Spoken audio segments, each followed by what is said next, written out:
যেহেতু ইসলামী ব্যাংক বাংলাদেশ দেশের সর্ববৃহৎ বেসরকারি ব্যাংক, দেশের মোট রেমিটেন্সের একটি উল্লেখযোগ্য অংশ এই ব্যাংকের মাধ্যমে দেশে আসে। যেহেতু তৎকালীন ফ্যাসিবাদী সরকারের অব্যাহত অপপ্রচার এবং কর্মকর্তা কর্মচারীদের রাজনৈতিক হয়রানি সত্ত্বেও 2016 সালে ব্যাংকটি 447 কোটি টাকারও বেশি মুনাফা অর্জন করে। সে সময় খেলাপি বিনিয়োগের হার ছিল মাত্র 4%। কিন্তু পরবর্তীতে ফ্যাসিবাদী সরকার নজিরবিহীন উপায়ে ব্যাংকটির নিয়ন্ত্রণ দখল করে এবং ব্যাংক লুটপাট ও অনিয়মের মাধ্যমে শুধু এই ব্যাংকেই নয়, দেশের সামগ্রিক অর্থনীতিকে মারাত্মকভাবে ক্ষতিগ্রস্ত করে।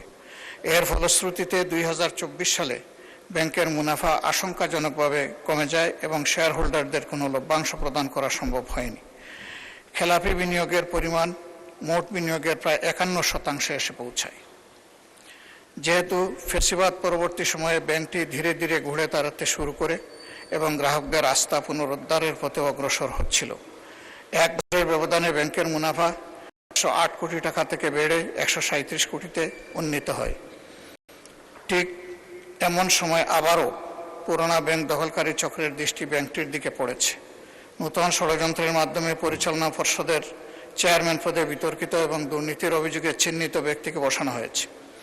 একই সঙ্গে ব্যবস্থাপনায় অযৌক্তিক ও অন্যায় হস্তক্ষেপের মাধ্যমে ব্যবস্থাপনা পরিচালক। মাননীয় বিরোধী দলের নেতা, আপনি তো পরে আবার বলতে পারবেন, এই পর্যায়ে সংক্ষিপ্ত করেন, পরে আবার বলবেন। এতটুকুতেই রাখতে পারি। এই বিষয়ে আলোচনা হওয়া জরুরি বলে আমি মনে করি। আপনাকে সুযোগ দেওয়ার জন্য ধন্যবাদ। Thank you.